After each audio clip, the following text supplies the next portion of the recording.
This is Heritage Words, a podcast about the words we've inherited from our ancestors and the meaning they bring to our lives. Heritage Words is produced by the HUC Jewish Language Project, which raises awareness about Jewish ancestral diversity through the lens of language. I'm your host, Sarah Bunin Benor. Our guest today is my good friend, Dara Horn. Dara is the author of 5 novels: In the Image, The World to Come, All Other Nights, A Guide for the Perplexed, and Eternal Life. And I have to say, The World to Come is one of my favorite books ever. And she's also the author of an essay collection, People Love Dead Jews, Reports from a Haunted Present, and a new graphic novel for readers of all ages called One Little Goat about Passover. And Dara has won many awards, including 3 National Jewish Book Awards, and she is one of Granta Magazine's Best Young American Novelists. Dara Horn received her PhD in comparative literature from Harvard University, studying Yiddish and Hebrew. And she's taught courses in these subjects at many institutions, and she has given lectures for audiences around the world on many topics. And she's also a founder of a new nonprofit that she will tell us about. Dara Horn, welcome to Heritage Words. Thank you so much for having me. And it is just always a joy to talk with you, Sarah. And whether we have an audience or not, I'm thrilled for this to have this opportunity to chat with you. Me too. So I want you to start by telling us about your names. My names. Well, so obviously my name is Dara. My Hebrew name is Devorah. Um, I think that my name I'm not actually named after anyone. And I think that my name actually came from my parents, who are named Susan and Matthew, and were very frustrated by having common names that are very common in their generation, and were looking to give me and my siblings names that were very uncommon. So that was kind of how I got my name. But Dara, apparently, so there is a word in Aramaic, which is Dara, which is mother of pearl. So there is supposedly a Jewish origin to this name, but that's my not so exciting name story. That actually is very exciting because it really relates to something that I want to talk about with you, which is coded language. That is, people hear the name Dara and they don't think of it as a Jewish name, but you and maybe your family have interpreted it with to have a Jewish meaning. And I know that comes up in a lot of your books, that there are many coded references. Some people might say Easter eggs, but I don't think that's quite the right reference. Afikomen. Oh, there you go. Lots of afikomanim. Yes. Plural of. So yes, your books have a lot of coded language, even just the titles. So in the image, B'Tselem, right, and the world to come, Olam Haba. All of your titles have some hidden meaning, and the books themselves have a lot of references to biblical and rabbinic literature, to Yiddish literature, to Jewish history, that people who are reading them might just think, oh, that's a really great story, and they wouldn't catch the references. So tell us about your thought process in coming up with coded language in this way. I mean, this is at the core of my work as a writer. It's funny because it's something I think about a lot less now. But when I started out as a novelist, my goal as a novelist was, actually very in the way that like young people are very ambitious in kind of dumb ways. I sort of felt like there was this thinness to American Jewish culture, and my goal was like to sort of make it more substantive and thicker. And one of the ways that that came to me was through language, because when I was in college and graduate school, I was reading a lot of works in Hebrew and Yiddish, Hebrew and Yiddish literature, and I was so jealous of these writers. And I was jealous of them not for their, I mean, their lives mostly were horrible, but like I was jealous of them for their language, because I felt like there were so many different layers of language and references that they could sort of just embed in their work, and they had an audience that appreciated those and would recognize them. And I mean, look, Sarah, I feel very outclassed speaking to you about this, since like this is, you know so much more about this than I do, but as a linguist. But I the way I sort of think about it, and I'm actually really curious to hear if any of this like stands up to scholarly scrutiny, is that there's sort of this there's sort of like an archaeology of belief that's underneath a lot of everyday language that maybe native speakers don't even hear. I think about like the way we say God bless you when somebody sneezes, or like if you're speaking in English and you say, oh, this will happen for better or for worse, you're not like, oh, here I am quoting the Anglican marriage ceremony. But of course that's what you're doing. I mean, and this is like this, there's a lot of things like this, go the extra mile. I mean, these are Christian references, and you sort of don't really think about those things as a native speaker. And of course in Jewish languages, all those kinds of references, I mean, not all of them, but there's this like whole edifice of those kinds of references that come from the Torah, from the Tanakh, from the Siddur, from from the Mishnah, the Gemara, and all these other sources. And it was like, when you would read, I mean, and some writers were consciously playing with that. People like, Agnon, obviously, like, I mean, basically all of Agnon's work is based on playing with these languages. But there are a lot of writers, even writers who maybe weren't, so obsessed with those things, were sort of, it's just sort of built into the language. And when you're reading it as a non-native speaker, at least for me, it was like every one of these little references would like be jumping out at me in a way that like God bless you would jump out at me in English, and like probably not what even was intended. But I was sort of hearing that, and I just thought, it made me think about what I was perceiving as this thinness in American Jewish culture.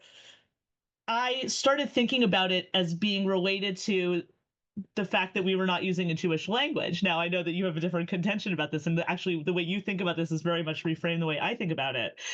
But I just thought, like, wouldn't it be interesting if I were able to write in English as though English were a Jewish language? And that was my intention when I started writing my novels. So you mentioned that I have these coded titles.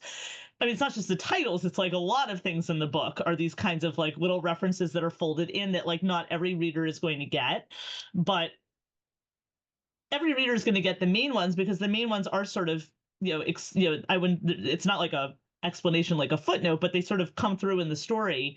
You come to know what they are. So an example would be like one of my novels is called Guide for the Perplexed, and that's a title that will immediately resonate with a lot of people who have a Jewish education, as this important work by Maimonides, by Rambam.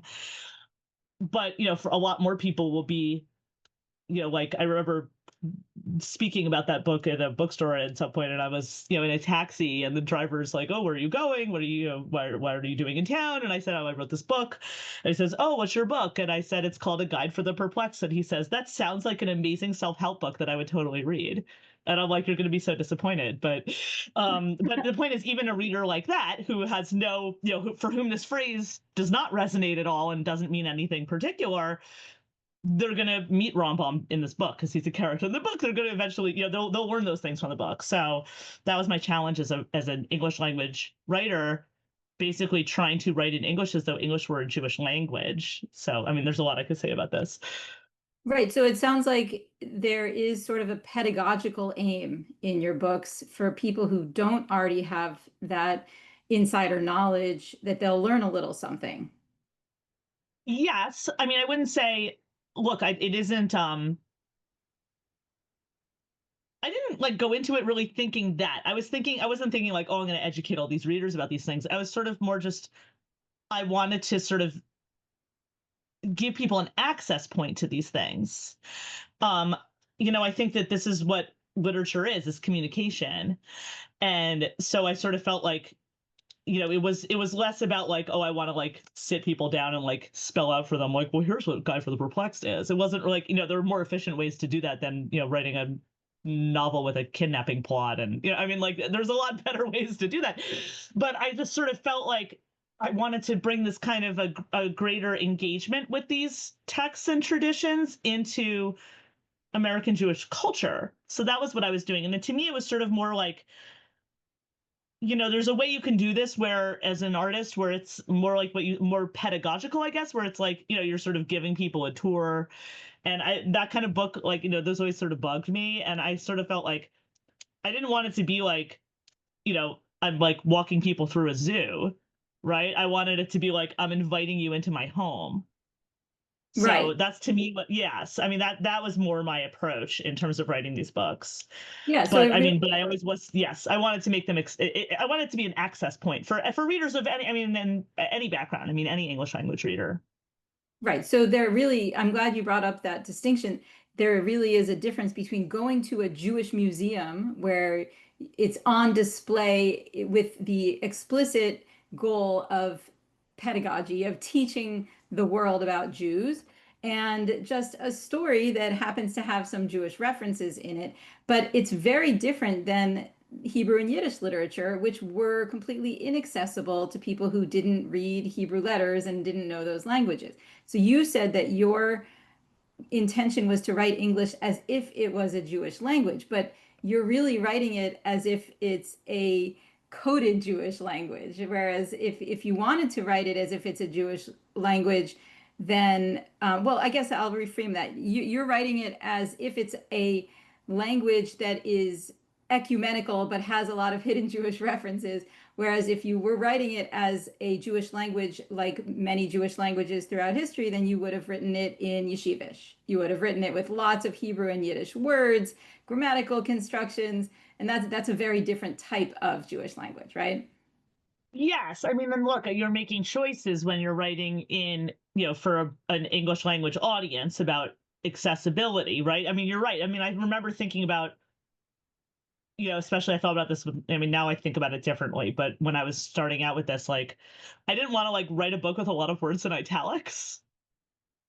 Right, and that's something I struggled with and thought about a lot. Because you're right, like it's not a book in Yeshivish at all. And there are other writers who sort of did things like this that I also was, I mentioned Hebrew and Yiddish writers. Actually, a book that sort of interestingly sort of opened up a ways to do this for me. I mean, look, one person who was writing in English who does this is Cynthia Ozick, where she sort of incorporates a lot of this, like, content of these Jewish texts into her work. But in terms of linguistically, I remember there's a book called Call It Sleep, by the writer Henry Roth. And it's much more about sort of an immigrant experience, Jewish immigrant experience in the United States. But the way that for him, it's about this Yiddish speaking family in an and it's like this, it's told from the point of view of this child, and this immigrant family. And the way he handles the linguistic problem is that whenever they're speaking Yiddish, they're speaking very lyrical, beautiful English. And then when they're speaking English, it's all kind of written out in like dialect. Yeah, lyrical, beautiful, but Yeah. also archaic in the Yes, that's right. Oh, thank you. Yes, that's right. Right. It does not feel familiar. Right. It's like a defamiliarizing of the language. But then he writes the English where it's like so dialect, it's like all this dialect stuff where you almost have to read it out loud in order to even understand what the people are saying, with whatever, New York accent they have at that time. But yeah. you're right that like I had to make a decision about this and I made a decision early on, like I didn't want to be like writing a lot of words in italics. Um, I wanted to think about how to make it something that was for a broader audience, but also sort of, in a sense, building that audience while writing the books. Right, but your audience is not just Jews. Like you mentioned, you Correct. trying to contribute to American Jewish culture, but you're also contributing to American culture. Tell us Yes. about your audiences and responses from Christians. Sure. So this is something I thought about actually even from my very first book, which I mean it's been a long time now. It came out in 2002. Um, my first book, In the Image, it is a book that's very, it's about several generations of an American Jewish family. It's very sort of it has a whole section that's about the book of Job. It's very deep into these issues. I remember to the extent that I thought anybody was going to read this book other than my mom, I assumed it was a book for Jewish readers. And I was very surprised when the person who bought this book, the editor at the publishing house, um, when the editor at the publishing house, who has been my editor for many years, she's not Jewish. And I remember the very first conversation I ever had with her. she asked me, I asked her what her background was, and what I meant by that question was like, what's your background in publishing? Like, how long have you been in this publishing house? Do you mostly work with fiction, nonfiction? I think I'll remember this for the rest of my life because it was so weird and uncomfortable. She just paused on the phone for a minute, and then she says, well, I'm Italian American. I'm a lapsed Roman Catholic. And I felt so embarrassed that like this is what she thinks. I asked her, this is my first conversation with this woman, and she said, and I read your book and I felt like I was reading about my own life and my own family. Wow, wow. Which was like really stunning to me. And I was like, what do you mean? I didn't say it quite that way, but she said, I really did. She says, being Italian American, feeling like I'm part of this amazing cultural heritage, which is, got all this like, vast cultural riches in it. I mean, it's like, music and art and all of these things, but then feeling like the version of it that's here in the United States is like the sort of kitschy stereotypes that like you don't want to touch with a 10-foot pole as an educated person. Like you don't want to be associated with that, but then it's like you're separated from this place by it's a country you don't live in, it's a language you're not using. And then she said, being a lapsed Catholic, feeling like I'm part of this like majestic religious tradition that's like, infused so much meaning into so many people's lives for centuries, but feeling like I can't fully embrace it as a modern person, but, it has this long shadow. She's like, I don't know. I just felt like it was very familiar. I didn't appreciate like, this is what literature is about. It's communication. And then the other experience I had with that first book that really made this clear to me was I remember one of the first things I did to promote the book, the publisher sent me to it was a booksellers conference. It was Southeast Booksellers Association. So booksellers from all around the Southeast United States. And it was somewhere in Florida. And I remember thinking like, okay, I'm going to go and like talk to like Jewish readers from Miami at this conference. Like that's my target audience. But they did this like horrible speed dating thing where you had to like sit at a table and they would ring a bell and you'd pitch your book for the 10 people at the table and then you move to the next table. And the first table, I like everybody's got like a name tag that says where they are, where they work, and where their store is. The first table, I look around the table and I see it's like, okay, there's like Jewish people from Miami here. I'm just gonna give them my pitch. And then I remember the second table I sat down at. I look around the table and it was like Arkansas, Arkansas, Arkansas, Arkansas, Tennessee, Arkansas, and I'm just like, I don't know how I'm gonna pitch this book. And then they ring the bell, and I'm like, my book has a lot of biblical themes. And these people were like, biblical themes, and they like got all excited. And I get a lot of readers who are like, coming to this from a religious Christian point of view. That's still true. I mean, my last novel that I published a few years ago, Eternal Life, I remember actually with that same editor, I remember working on it with her, and it's a book about a Jewish woman who can't die. She's 2,000 years old, and part of the book starts with her in Roman occupied Jerusalem. There was some detail that the editor was like, well, this felt anachronistic to me, but of course, so much more than I do about the biblical period. And then, then we went over, I went to the next thing. But then after that phone call, I remember thinking like, there's nothing in this book that happens in the biblical period.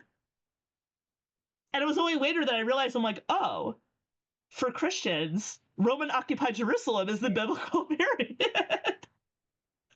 So it's like, what I discovered is like, it's like, as a writer, you write one book, but everyone who's reading that book is reading a different book than the book you wrote, which is actually not a terrible thing because often they are often reading a better book than the book you wrote. Mm. Have any of your books been translated into Yiddish or Hebrew? Not Yiddish, but several of them have been in Hebrew.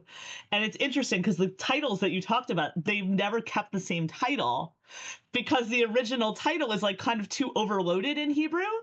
Like, you can't like call this book Moreh Nevuchim, Guide for the Perplexed. Oh, good point. Right. So they had to like come up with a different title. Also The World to Come, they had to come up with a different title. So which was sort of surprising to me. So I was like, also a little bit disappointing, but I will tell you one experience that I had, and I know we were in touch about this at some point. When I read the translation of that book, Guide for the Perplexed in Hebrew, the first thing I noticed is the translation is actually a lot shorter. Like it's a lot fewer pages than the English. And part of this is just, Hebrew, there's, and you know more about this than I do, but it's, I don't know how you describe it. It's a little bit more compact. Like, there's more things that become suffixes and prefixes instead of in English would be extra words. I don't know. But also it wasn't just that. It was also that like, there were just a lot of things in the book as I was reading through it, which were things that like I would have required like a sentence to explain in the English, but that in Hebrew you didn't have to explain, or you could explain it just like in a word or two. Mm. And I just had this strange experience after I read the Hebrew edition of that book where I mean, this is gonna sound crazy, but like I felt like my book that I wrote was a translation. I felt like I was reading the original. Oh, wow. That's like what people said when they saw Fiddler on the Roof in Yiddish. Yes. Of course, except you and I appreciate like how different that is from even the staged versions of Shalom Aleichem in Yiddish. Yes, definitely. Yes. Okay, well, let's turn to Yiddish now. I first met you through the summer Yiddish program through YIVO. And Yes. so I know that you know Yiddish very well and you studied it Not so in. much anymore, though, I think. I feel like I haven't, I've had a lot less occasion to use it in recent years. So yes, I don't know how well I do on a test today. Should we switch to Yiddish for the rest of this interview? I don't think I could hack it. I really don't. I feel like I have. It's Okay. been a while since I've been active with Yiddish. Yeah. Okay. So, well, also it would be harder for me and much slower. So, let's hear about your ancestral background. Is Yiddish one of your ancestral languages? Short answer, yes. Yeah, I'm fully Ashkenazi. Um, my family is mass migration family. So all my ancestors came to this country from Eastern Europe during the mass migration, which was, in this country between, was 1880 something and 1924, basically. Um, and actually fairly relatively early in that period. So like my grandparents, so I'm 48 years old. Um, my grandparents who were born in 1922 were all born in this country. Um, a lot of their parents were also born in this country, and the ones who weren't came here as infants or very young children. So, I don't know what, I guess that makes me like fourth generation American, makes my children fifth generation American. Um, I did not. So, I mean, so the short answer is an Ashkenazi family. It was obviously a Yiddish speaking family at one point, but that is not something that I experienced. I did not. I mean, my grandparents for sure all knew Yiddish. One of my grandfathers, he's like, this was my first language, but like, I never heard my grandparents speaking Yiddish. I was like, great grandparents I did not know, or one of them, the only one who I met during my childhood. I've never heard anyone in my family speaking Yiddish. So yes, it is technically the ancestral language, but it is not one that I ever heard spoken in my family. Okay, so when did you get interested in Yiddish? I became interested in Yiddish because of Hebrew, which is, I mean, I don't know. I may not be the only person for whom this is true, but it's not a very popular reason to come to this path. I became interested in Yiddish because I was studying Hebrew literature in college, and I was sort of reading backwards through modern Hebrew literature. So I started reading like with more what was at that time contemporary Israeli literature, and then I was sort of interested in who influenced these people, and then I would read the next, the previous generation of writers, and then I'd read the previous generation of writers. Well, there's not a whole lot of generations there until you start hitting people who were not native Hebrew speakers. So I started reading people who were writing in Hebrew, because the Hebrew modern Hebrew revival, part of that starts as a literary revival, with people writing, fiction in Hebrew. And I just got to a point where I remember reading a novel by the modern Hebrew writer Yosef Chaim Brenner, and I think it was Misaviv LaNekuda, or might have been Bachorov. I'm not sure, but it was one of his novels, and I'm just reading it, and like I got to a point where I just hit this wall, because I'm like, I would understand every word in a sentence, but the sentence still didn't make sense. Or like I'd read like a whole scene and I would be like, something like it wasn't, it was like this veil. And I was like, it was very frustrating because it was not a problem that could be solved with a dictionary. Like there'd be covered these characters having a debate about bitachon. And, for me, bitachon means like security, like airport security. They're like, no, that's not what these people are talking about. Right? They're talking about faith, right? Or like, I remember like, even like, I remember like at one point underlining this particular sentence the most basic possible sentence. These, they all go to hear some communist speaker, which is something they always do in these novels. This novel's taking place in, Tsarist Russia. And there's a very basic sentence, Hu diber el ha'olam. He spoke to the world. And I'm like, oh, they're being poetic, he spoke to the world. It's like, no. The word olam is in Yiddish, it means oilam, it means the crowd, right? But it was like suddenly I'm like, I think these people are being poetic, but they're not. They're writing in Hebrew, but they're thinking in Yiddish. And I just like kept like running into these walls. And so that was why I started to learn Yiddish, was really like to improve my Hebrew. I know that sounds like ridiculous. I mean, it's certainly, I wouldn't say it would be particularly helpful if you were looking to improve your contemporary Hebrew. But it was really to help me to understand these writers' works. And then it just like opened up this whole, category of literature that I hadn't had any access to before. And I mean, I don't know, it turned out everything I thought I understood about Ashkenazi Jewish life was wrong. And yeah, that's how I got there. Oh, I'm wow. curious how you got there, although I guess this is not the time or place to discuss. I feel like we never really had that conversation. Oh, well, I got interested in Yiddish through klezmer music. Oh, okay. No, we have talked about this before, right? I remember that you were in a klezmer band. Yeah. Okay, but if you have me on your podcast someday, I'll tell you the whole story. So, Yes. okay, so I want to turn back to your childhood home.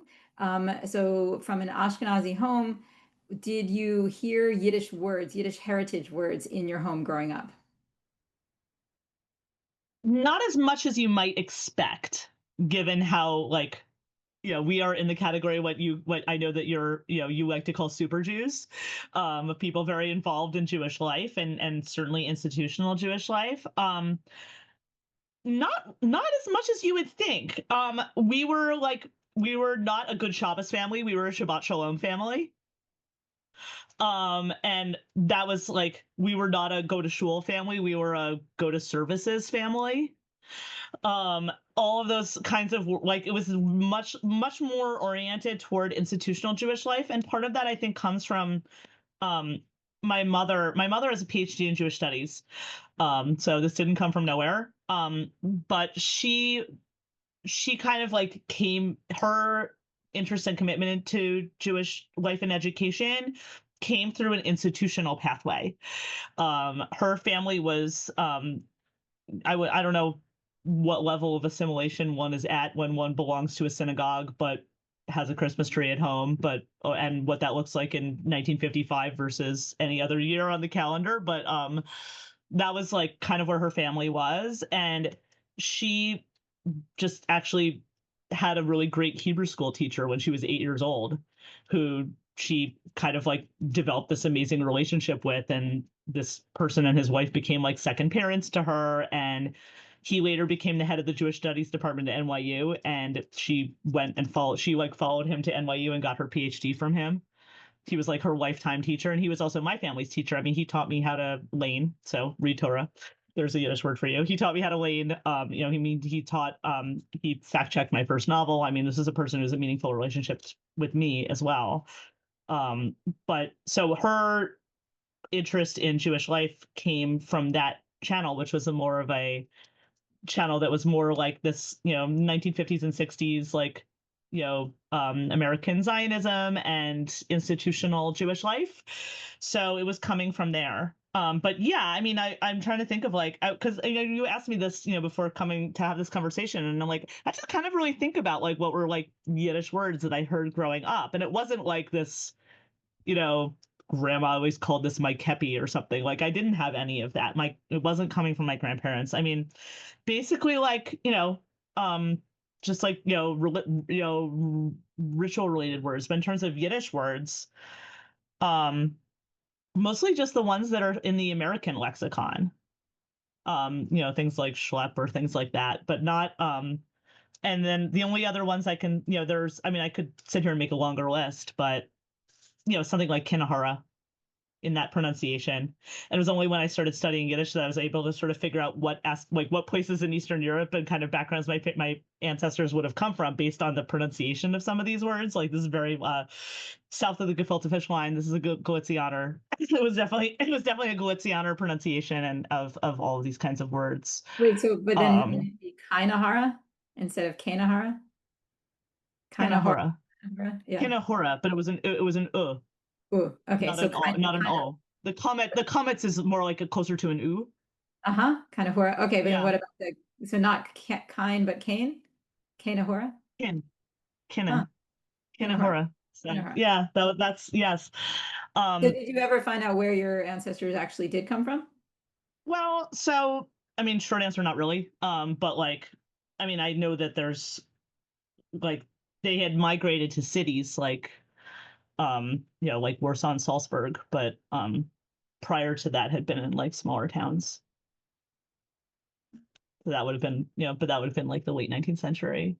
So Mhm. no, I never did like a deep dive into my ancestry. Yeah. I got enough to deal with the people who are alive now.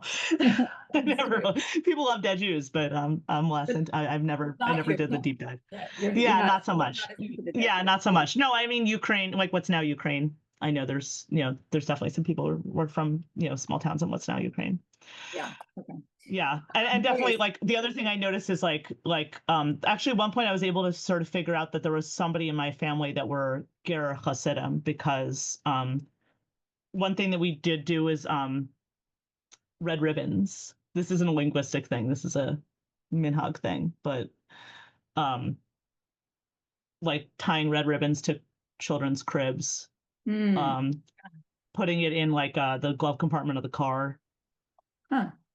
tying it to your bra like if you're winning an award or you're getting married or doing something else Wow. where someone might be jealous of you. Oh, wow. I Yeah, haven't heard tying about it to the kid's bed. that. Yeah. And it was only like much later that somebody told me that this is, and like it's similar, I guess, like when you go to the hotel now, sometimes people will give you those like the red band that they'll tie around your wrist. But this was not, it was a little off from that. It's this more very specific Ayin Hara. It's an Ayin Hara thing. Hmm. So, and people would say Ayin Hara. They say Kinahara, but then say Ayin Hara. So, yeah, Hmm. Ayin Okay. Hara was a concern in Yeah. my household growing up because we were always you're in the school play, you had to like wear a red ribbon on your bra kind of thing. Yeah. Under Do your you shirt, main, not do visible. you maintain that? Do you maintain that today? I mean, I have a red ribbon on my bed. Yeah. Oh, cool. Yeah. Um, okay, so that is a little superstitious tradition. Do you have Yes. any material objects that are heirlooms in your family? How far back are we talking about? We From have, we do from have, the we old have, time. my mother has, like Shabbos candlesticks that were brought from what they then called Russia, and I'm sure is no longer what we would call Russia, but was the Russian Empire. My mother has like a set of Shabbos candlesticks that are like brass candlesticks that are from there that were from her, I guess, great grandmother. Mhm. Um, Well, I asked because I think of language as another heirloom, and it sounds like you don't really have a lot of heirlooms in your family, no, really material or not. linguistic. Yeah. Well, what's interesting is that because I see this, and this is something I've written about, I see this as actually like a lost and found experience. And this is something I've written about in my novels. I've written about it in a lot of places that it's like about, I actually think that Jewish tradition is less about the sort of like continuous inheritance, and it's more about like a rupture and then a rediscovery.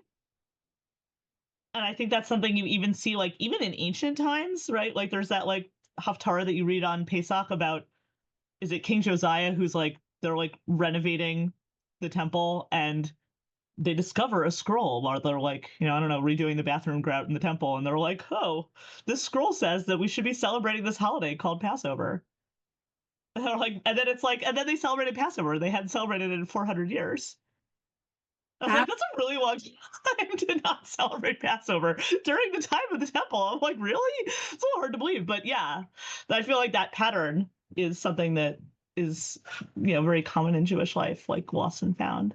oh my gosh, totally. So you see that in names, right? Where you have names, you think that the biblical names that are so common in Jewish communities have been part of Jewish communities since biblical times, but that's not true. There was a rupture and a rediscovery in the Middle Ages. People all of a sudden got interested in names like Aharon and Shmuel and biblical names, especially for men.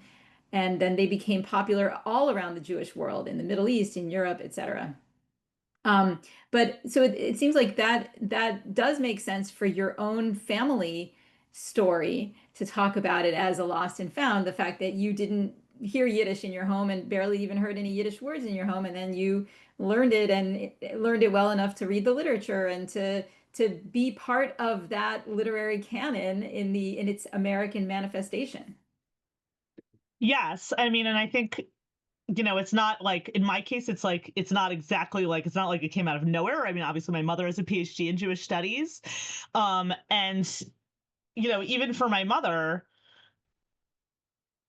I said like, I mean, I could tell this story as, oh, my mother's family was super assimilated, and then she sort of became this Baal Teshuva, but that's not even exactly true either. It really isn't, because her family was involved enough that they sent her and her brother to Hebrew school. And I know that my grandparents, her parents, I mean, I don't know exactly when in their lives they did this, but like certainly when they were when they were older, like they were doing these like adult education programs at their synagogue. They were participating in that. I think that that's even over one person's lifetime, kind of circling around this, coming back to it, is a very common experience. Yes. So yeah, so I mean, and I could, I'm a writer, so I like to tell the sort of more dramatic story of like, and then they threw the tefillin overboard, and then we went and dove down to the bottom of New York Harbor and brought up the tefillin. But like, even that is like, it's a little bit less dramatic than that, and it's over the course of a person's, it comes and goes over the course of a person's lifetime.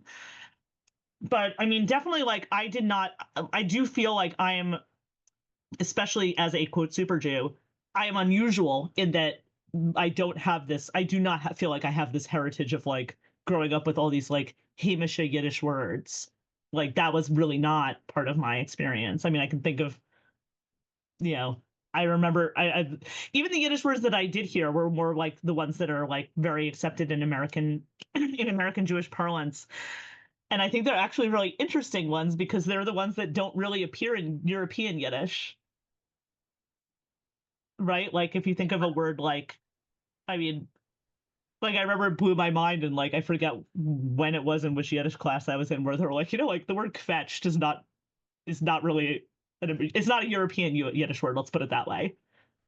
Or isn't it a European Yiddish word that just means something different? Like, doesn't it mean to? I mean, it's right. Okay. Yes. Exactly. Thank you. Yes. They're right. I mean, it's kvitch is like to squeeze, Yeah. right? But like, it's a stretch to go from that to complain. Yeah, totally. And That's not really right. I mean, there's a word like krich, which means like to sigh. mm, Neither of these things, like, first of all, that neither of them really. I mean, and you're the expert in this, and I'm not. But like, I don't know. To me, this doesn't sound like a natural progression. I don't know. And then actually, the more interesting one, and this is a word I would hear all the time, was yenta, and actually, what my mother would say was yenta telebenta. yeah. And that, I mean, and I remember this blew my mind when and again, like something I came up in whichever Yiddish class I was in, where it's like, was just the name of a character in like it was a series of, it was like a radio series that was also prior to that, it was a print series. It was it was basically a character in the equivalent of a sitcom in American Yiddish culture, right? I mean, that was literally the name of a character. Right. And So, I mean, then the word yenta became popular in America through Fiddler on the Roof. And yes. it Right, but got my mother would say Yenta Telebenta. right, right, right. Is Yenta Telebenda, which was this character from this, and my mother definitely was not like, probably, I don't even, was probably surely not even old enough to have listened to this radio broadcast, but obviously she had absorbed that from someone, older generation. Yeah, exactly. So, and well, we have a fun fact about the name and the word yenta, and we'll repost that at some point. Yeah. Okay. So you went to summer camp. Tell us about that.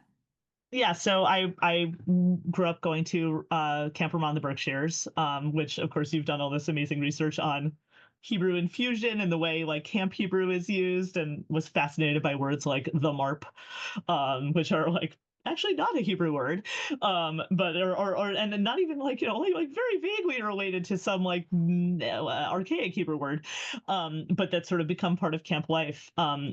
when I was speaking about my mother and her sort of institutional Jewish experience, my mother, so I'm 48, my mother's now 78. My mother went to Camp Ramah before it was in the Berkshires. It used to be in Connecticut.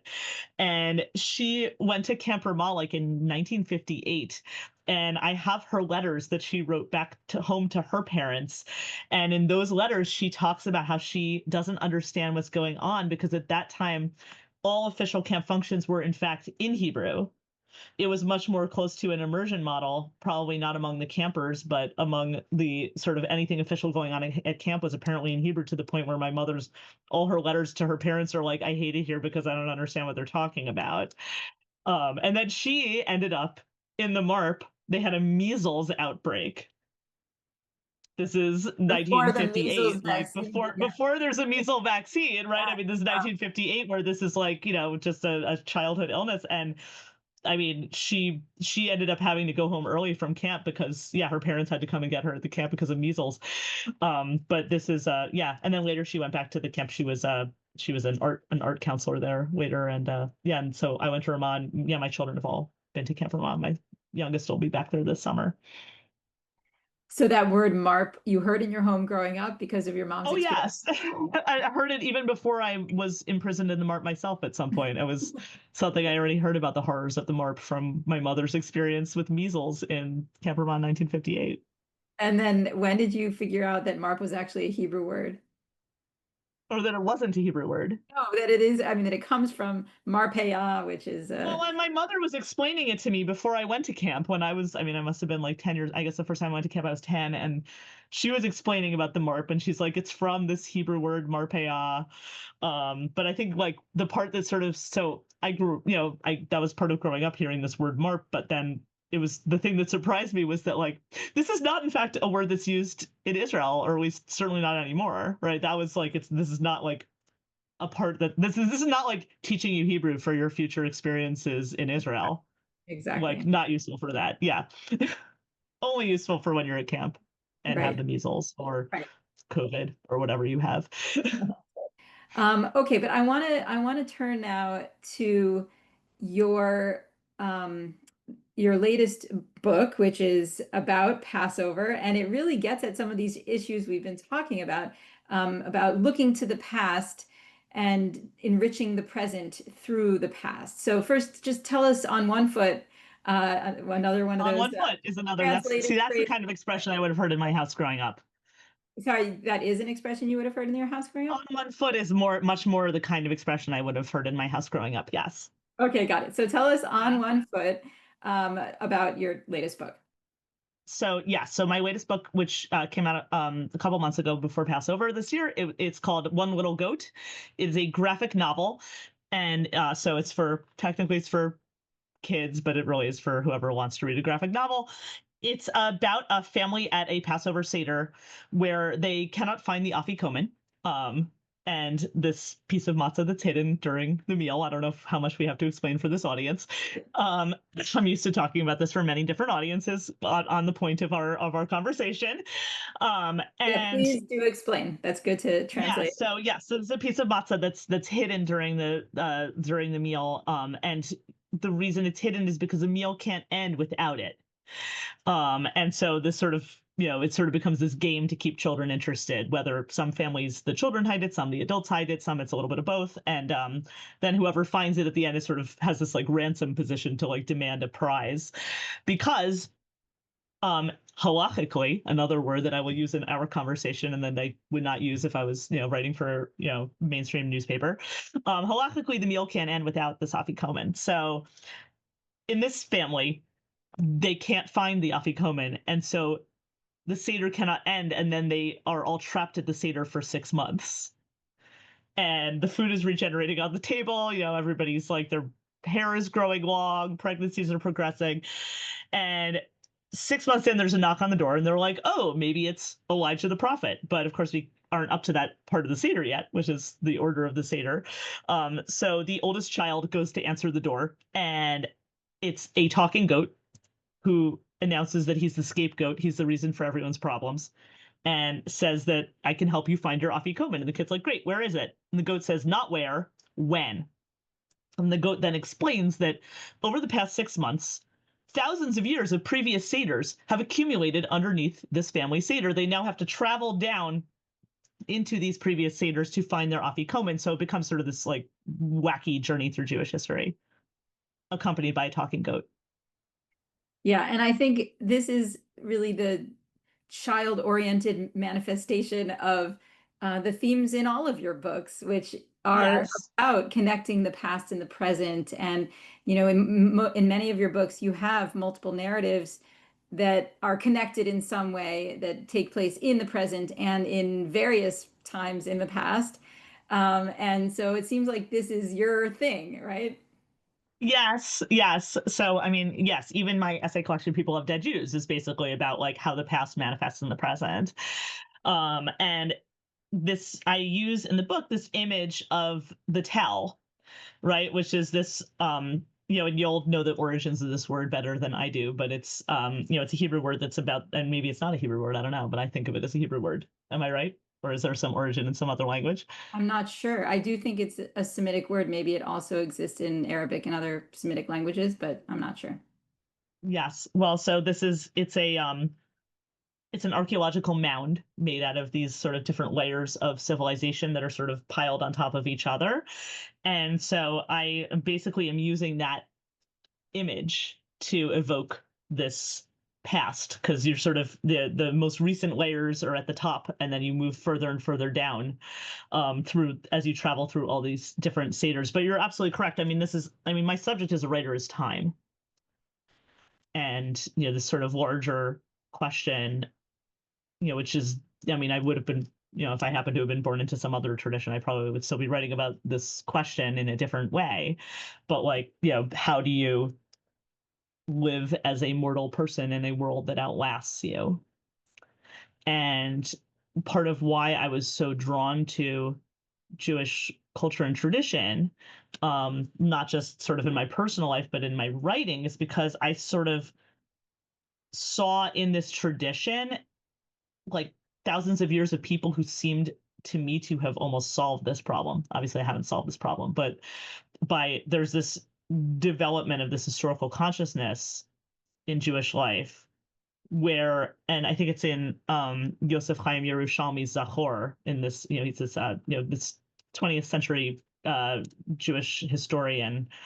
I think he died in the 21st century, but this book came out, I think, in the 1980s, called Zachor, where he writes about history versus memory. And he talks about this attitude in Jewish tradition toward the past, which is that it's more based in memory than history. And the way he puts it is, I think he says that the past was not a series of events to be contemplated at a distance, but rather a series of situations into which one is existentially drawn. And that's basically what I'm doing in all my books. And as you say, yeah, this is just like, honestly, this is just the most direct version of that story that I keep telling in all my books. Yeah, and I kept thinking about that recently when I was going through my parents' scrapbooks that they're about to throw away because they're moving and downsizing. Oh, And so this was my last chance to look at all these memories that they had preserved. And I was thinking about that in relation to actually your book. Wait, which book was it? The one Guide that, for the Perplexed is about this. yeah, that it's That's about. about the Geniza, right? Yeah, the Geniza, and but also the computational approach. Where tell us about that, the computer aspect of Geniza. Yes. So there was in my book Guide for the Perplexed, which I published that book about this probably more than 10 years ago. It's got this contemporary plot. It's about this software developer who creates this app that records everything you do. And then there's sort of these historical plots that go into the discovery of the Cairo Geniza, which was this like massive medieval document dump where it was, it's like 100,000 medieval documents were all sort of just dumped into this room in this synagogue in Cairo. And then there's like a deeper layer that goes back to this, to the time of the documents in the Geniza, to the medieval era. So but in terms of the computational piece, it's like, yeah, I sort of was thinking, I was thinking about this like 10 or 15 years ago. So, it's only worse now. It's only a larger problem now and a worse better. But just remember thinking about it, and you mentioned, packing up your parents' house. I remember thinking about this with like, like my parents have like many, many photo albums, right, of all, every trip we ever took and all these different milestones of me and my siblings growing up. And I just remember thinking like, I have like so many billions of photos from my family, my current family, like that are on my phone, but it's like there's almost so many that you're never going to look at them. Right. And this is overwhelming sense. And then it's sort of like in that book, I sort of am exploring this question of like saving everything sort of becomes like saving nothing. And then what I think is like really interesting about, I think it's true for any tradition, is this it's a curation project, right? Of what we are choosing to draw back from the past to bring meaning to in the present, right? And that changes all the time, right? I mean, in terms of like what we like, and I think this thing I think about all the time as a writer who's writing about history or historical fiction, like historical fiction is always about the time it's being written, right? It's not about the time it supposedly takes place, because there has to be a reason why you're drawn to writing about that particular period in the current moment. Like there's something in the current moment that's activating your interest in this particular aspect of the past. Yes, and it's interesting, language is also a geniza in a way because it Yes. preserves some aspects of the past. And so I was thinking about that in relation to Yiddish with the word bench, for example, which comes from Judeo-Italian benedice, which means to bless.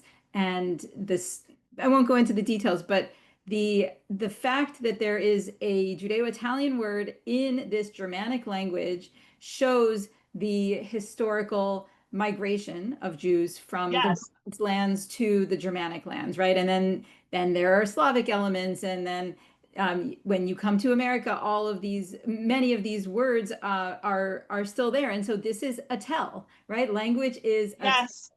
and Absolutely. Yes. I mean, I guess there's that wordplay that you tell your story when you speak your language, right? But tell us about your new organization that is called Tell, and how this relates to all these things we've been talking about.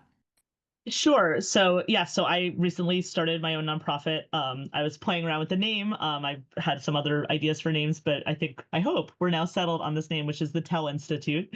I still don't have a website for it, so if you look it up, if you're interested in this, if you're listening, you can reach me through my regular website, darahorn.com, until we finally get our act together.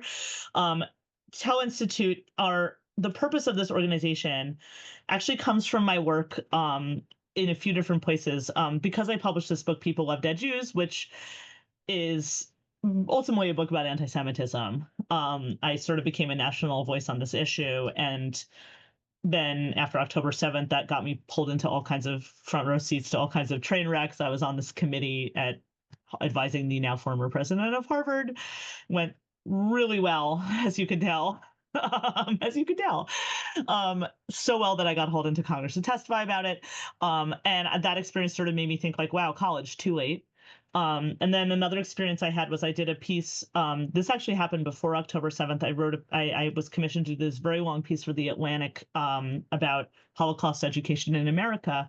It's just like really striking to me how there are like, I think it's like 20 something states in this country where students are required to learn about the Holocaust in school. And I want to be really clear, like it should be 50 states. Like I'm not making an argument against Holocaust education, but what was really striking to me is like there isn't a single state in this country where anyone is required to learn who are Jews. And so as a result, like people learn that Jews are people who were murdered in Europe between 1933 and 1945. And as for anything else about Jews, we've outsourced that to TikTok and we're living with the results. So the purpose of the Tell Institute is to educate a broader American public about who Jews are, foundations of Jewish civilization, starting in K-12 public schools. So we already have begun this. We are working in, we've done a bunch of teacher-facing workshops in a variety of school districts around the country, and we are developing student-facing materials for the fall. We're, basically starting to pilot this on a, sort of on a smaller scale to see like what resonates, what doesn't resonate, and before we do a larger rollout. But it's sort of amazing to me, like this is just there's just so much more ignorance than malice, and to me that's an opportunity. So yeah, and I chose this name Tell because of this sort of, I mean, I guess it's kind of a pun, but it's like, as you heard, I'm obsessed with this idea of like these layers of Jewish life and civilization. But also I'm a novelist, I'm a storyteller. I'm interested in hearing people tell their stories and telling stories and show and tell a friend, tell like it is. I love it. Tell me more. I think it's a great idea for a very important organization. And maybe by the time this podcast episode airs, you'll have a website where people can I hope learn. so. And this is what you've done with us. You've told your story. You've told us about how you tell other people's stories and how you really bring together the lost and the found and through language and literature. So thank you, Dara, for all the work that you do and for all the ways you bring rich language into our lives. Well, thank you for doing all of those things yourself, and for all the ways you've taught me about, especially, English as a Jewish language, which you've completely reframed for me the way I think about that. So for that, I thank you too. Nice. Okay. Thank you, Dara. Take care. Thank you. Heritage Words is a partnership of the Hebrew Union College Jewish Language Project and HUC Connect, supported by tax-deductible donations from listeners like you. I'm the producer and host, Sarah Bunin Benor. Kyle Elbaz Fingerhut is assistant producer, Avishay Artsy is editor, and Talia Ehrenberg is video editor. The music is from Maurice El Medioni's French and Algerian Arabic album Café Oran, featuring the Klezmatics David Krakauer and Frank London, courtesy of Piranha Records. This podcast is one of the many ways the Jewish Language Project raises awareness about the diversity of the Jewish people and the phenomenon of heritage words. We also have online crowdsourced dictionaries where you can find the words mentioned on the podcast. We post Jewish Word of the Week and fun facts on social media, and we offer free educational materials and exhibits that you can visit online or display in a synagogue, museum, or community center. Contact us about our live taping opportunities. Looking for gifts for Shabbat dinners and Passover seders? Check out our whimsical multilingual t-shirts, tote bags, stickers, and aprons. You can find all this content and donate, volunteer, or sign up for our email list at jewishlanguages.org. Thank you, merci mucho, soch boshi, rahmat, shukran, toda rabah, Ashenim Dank.